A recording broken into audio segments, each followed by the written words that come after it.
itu satu. Yang kedua, foreign akumulasi. Yang ketiga, ya karena tinggal ikutin average mereka berapa gitu. Sederhana. Kenapa? Karena gini, reminder, Goto yang mendapatkan flow dari MSCI itu sebesar berapa triliun? 7-8 triliun. Inflow-nya mungkin sekitar 6 atau 5. Itu hanya 0,00 sekian persen dari MSCI. Jadi Indonesia is a very very small dibanding dengan foreign. Jadi saat ini ya MSCI, porsi MSCI ke Indonesia berapa sih? Nggak lebih dari 2%. Kalau saya salah koreksi, tapi nggak jauh-jauh dari 2%. India berapa? 12%. Hong Kong berapa? Sekitar 14%. Indonesia cuma 2%. Bayangkan, kalau foreign ngelihat Indonesia bagus, GDP-nya oke, pemerintahan kita stabil, ekonomi oke, naikkan rating Indonesia dari 2% jadi 4%. Maka jumlah foreign yang ada di Indonesia akan meningkat 2 kali lipat, dan kita bakal ketimpaan likuiditas lagi. Nah, jadi, kenapa foreign itu bisa mempengaruhi harga suatu saham? Karena dana mereka besar. Porsi IHSG itu amat kecil bagi mereka. Jadi, begitu mereka beli, jatuh, ya mereka santai aja. Bukan kayak kita yang langsung panik. Gitu. Wah, luar biasa banget ya jawabannya ini. Yang nanya Eko Priyono nih pasti seneng banget ya sama jawabannya, very insightful ya Dan ya. Dan aku juga jadi belajar. Bagaimana kita ada follow up, ada follow up question nih. Kalau Goto dapat sentimen positif kayak gitu, Bro Emy, kita lihat ke emiten teknologi lainnya nih gimana nih? Apakah nasibnya akan sama atau ini hanya akan ke Goto aja karena MSCI gitu? Saya masih cukup yakin bahwa Goto masih akan bergerak naik, itu satu. Tapi naiknya sampai berapa? Saya nggak bisa ngomong karena takutnya nanti jadi ada harapan ya. Tapi saya masih akan masih ada hal positif yang terjadi di Goto karena target dari manajemen sendiri secara pribadi kan membukukan EV/EBITDA positif, bukan earning ya, EV/EBITDA ya masih oke lah untuk perusahaan tech yang punya EV/EBITDA positif. Nah, terus apakah ini ada pengaruh ke perusahaan-perusahaan tech yang lain? So far ya, live gua sama Daniel itu Desember kalau nggak salah. Waktu itu gue bilangnya Q1 akhir atau Q2 awal. Kalau nggak salah, saya masih ada postingannya, rekapnya. Itu boleh diperhatikan digital banks. Kenapa? Karena memang ada potensi peak inflasi. Kemudian akan disusul oleh interest rate yang juga menyusul peak. Dan itu flow ke kita bakal baik. Nah, tapi so far flow ke saham-saham teknologi kita itu masih enggak sekuat flow ke properti. Contoh gitu. Tapi memang weightingnya sih berbeda. Tapi kalau saya bandingkan dengan porsinya so far, saham teknologi flow-nya belum sekuat yang ada. Tapi kalau kita asumsikan apakah akan mendapatkan flow yang baik secara makroekonomi, yes. Jadi saya bisa katakan kalau teman-teman nanya sama saya nih, pilihan saya untuk sektor yang oke untuk 1 kuartal ke depan, saya betting di tech. Saya betting di saham teknologi. Oke. Menarik. Salah satunya BBYB-nya Sukor nih. Wah, siap. Let's go. Kayaknya kita semua ada nih pegang BBYB. Bercanda. Disclaimer on guys. Disclaimer, of course. Disclaimer ya teman-teman ya. Tapi di sini mungkin sebelum kita nanya-nanya lagi, dikit lagi, aku mau ngabarin nih teman-teman ya. Jadi kita tuh mau kasih 3 hadiah buat teman-teman di sini ya yang lagi nonton. Ini jarang banget nih kita bagi-bagi merchandise bukan buat pertanyaan yang paling bagus tapi komen yang paling lucu. Oke? Tapi harus ada hubungannya ya. Harus ada hubungannya sama live kita malam hari ini. Tadi ada yang hashtag kocak banget bersama Foreign bangkitkan IHSG. Asik. Udah kayak slogan ini ya, slogan campaign presiden. Oke. Kita lanjut lagi ya pertanyaan. Mungkin pertanyaan ini buat Daniel. Oke Dan, pertanyaannya. Jadi kan tadi untuk hari ini kan sektor tech itu sebenarnya salah satu yang menjadi pendongkrak IHSG begitu kan, dan juga diikuti sama sektor properti begitu kan. Nah kalau misalnya dari view lu sendiri, kira-kira sektor properti itu menarik kah atau masih kurang menarik buat pendapat lu sendiri? melihat secara keseluruhan ya walaupun memang geraknya belum sesignifikan sektor-sektor lain karena memang marketnya lagi kayak gini ya gitu, tapi ya itu menarik gitu untuk properti sendiri gitu karena memang kalau dilihat dari laporan keuangan terus dilihat dari pergerakan saham, inflow, volume juga itu gimana ya, belakangan jadi menarik, ada pergerakan gitu. Nah, kalau kita geser sedikit, beberapa emiten yang juga bergerak dari sisi properti infrastruktur itu kan juga udah mulai mengalami pergerakan gitu ya, kayak apa kemarin itu namanya kayak Wika dan lain sebagainya, itu ada pergerakan gitu. Nah, tapi ya memang tidak signifikan kayak tahun-tahun sebelumnya. Nah ini kalau saya nggak gitu perhatiin sejujurnya kalau yang properti uh, portofolio nggak banyak ke arah ke sana, tapi kalau dilihat secara umum menarik untuk mungkin di apa ya namanya diakumulasi untuk jangka panjang, kurang lebih kayak gitu. Oke, thank you Daniel. Sambil menunggu, iya. Ya, thank you buat jawaban. Jadi itu jawaban dari Daniel mengenai sektor dari properti. Nah, tapi tadi sebenarnya Ko Emi juga sempat ada mention saham ya Ko ya, saham dari properti ya yang menarik ya Ko ya. Nah, kalau misalnya mungkin dari Ko Emi sendiri ngelihat saham, sektor properti gimana tuh tanggapannya? Karena kan sektor properti salah satu yang menjadi pendongkrak nih buat hari ini selain dari sektor teknologi kan. Ada opininya nggak mengenai sektor properti dan real estate?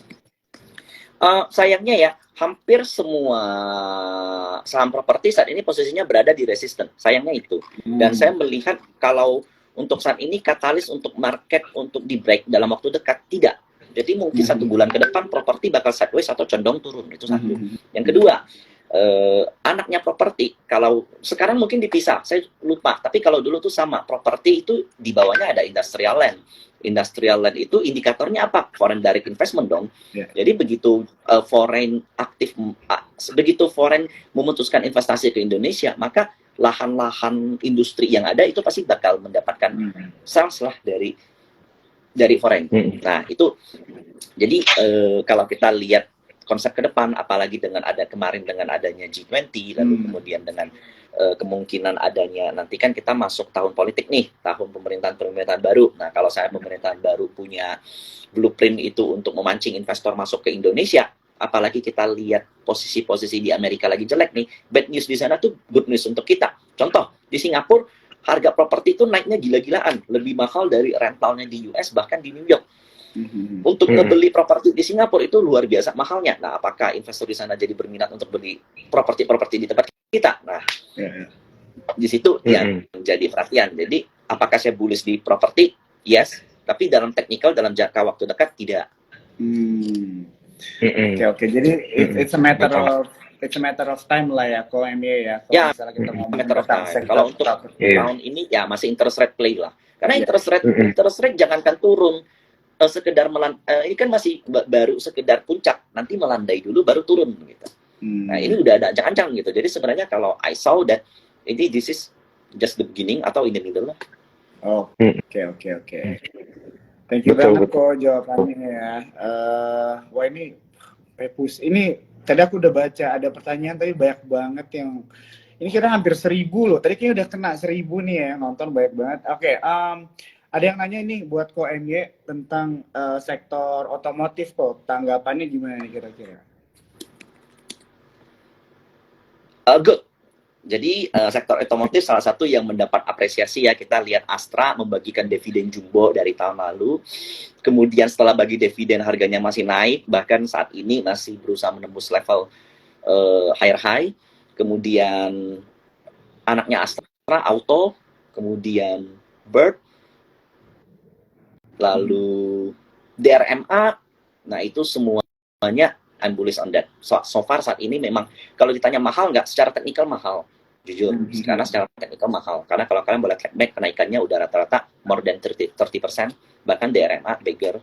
Jadi kalau ditanya secara teknikal mahal, yes. Tapi pendukung secara katalis dan secara akumulasi ya masih oke. Jadi kalau mau entry ya kalian mesti punya level stop loss atau level drawdown-nya mesti dijaga.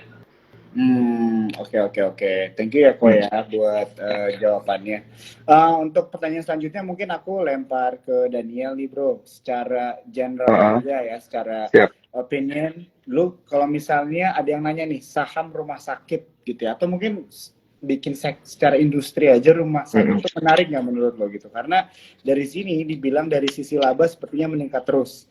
Walaupun kita nggak tahu nih maksudnya laba emiten rumah sakit mana yang naik atau mungkin secara in general sektor rumah sakit itu naik sisi labanya, tapi mungkin secara umum aja dari lo sendiri kalau misalnya ngelihat sektor rumah sakit itu gimana sekarang, masih menarik kah atau tetap menarik? Nah, ini karena terakhir kemarin kita sempat talk juga dengan salah satu emiten rumah sakit gitu ya.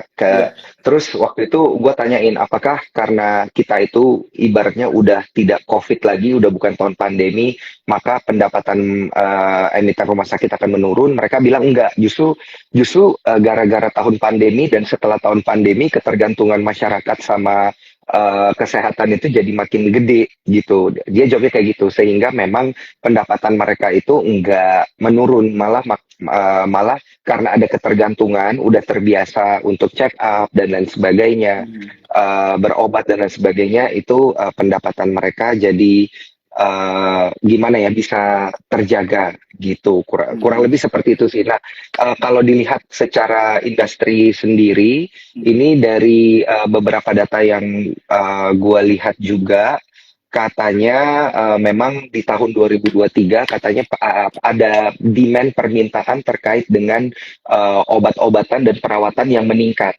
gitu. Nah, sehingga ya di tahun 2023 ini sampai akhir nanti ya memang masih katanya masih dilihat cukup positif gitulah untuk industri rumah sakit sendiri di Indo. Nah, tapi emitennya gimana? Nah, ini kita tanya ke Bro Emi aja, sama gara-gara ada ARB 15% ini jadinya pergerakannya bakal seperti apa ini? Apakah beneran ditinggal nih Bro Emi? Bisa jadi. Mungkin salah satu yang paling mendapat perhatian tuh Silo ya, karena kan naiknya kan begitu luar biasa nih. Nah, kalau ditanya masuk Silo di berapa, nah saya juga nggak tahu nih sekarang nih. Saya sendiri kalau emiten perumah sakitan yang agak menarik di mata saya itu PRDA, karena akumulasinya baik, sideways-nya juga oke, posisinya juga bottom, dan posisinya bermain di MA 200, dan itu merupakan salah satu posisi-posisi favorit saya. Kalau kita bicara teknikal dan akumulasi, ya itu yang terjadi di Prada. Lalu Kalbe Pharma itu juga masih baik pergerakannya. Ya, posisinya masih baik, akumulasinya juga cukup, sideways-nya ya di range 2000 sampai 2200. Nah, kalau breakout 2200, nah dia akan menuju level tertingginya lagi, yaitu kurang lebih 2400. Saya sih sekarang saat ini jaga di level 2000. Akumulasi Kalbe Pharma, PRDA masih oke. Kalau Silo secara teknikal saya udah nggak tahu mau masuk di mana. Lalu saya cut loss nih. Di grup saya pun cut loss nih. Mika tuh saya cut loss, tapi sekarang saya rencana buyback lagi karena sempat false break lalu naik lagi. Nah, Mika itu salah satu yang memang valuasinya termasuk mahal, tapi saat ini memang polanya tuh pola akumulasinya baik gitu. Jadi my top list tuh sebenarnya di PRDA lalu Kalbe Pharma. Oke, thank you banget kok, dan Daniel juga ya jawabannya ya, yang untuk menanyakan tentang tanggapan dari sektor rumah sakit ya atau kesehatan. Nah, buat teman-teman di sini udah banyak banget pertanyaan dan juga komen istilahnya yang lucu-lucu ya. Jadi buat kalian yang mau dapetin merchandise dari Sukor Sekuritas, boleh nih screenshot aja terus diupload di story ya, dan jangan lupa tag ke Sukor Sekuritas, ke IG-nya Daniel dan juga Ko MY ya. Soalnya ada banyak banget pertanyaan yang gue yakin susah juga nih dijawab sama Ko MY. Ko MY pasti nggak bisa jawab nih sama Daniel. Pertanyaannya, saham apa yang diuntungkan ketika Lionel Messi datang ke Indonesia? Nah, itu susah kan? Ada dong. Ada kali. Menguntungkan itu. Bola United nggak sih, Bro? Waduh. Bali United ya, nggak tahu lah ya. Lihat aja nanti. Oke.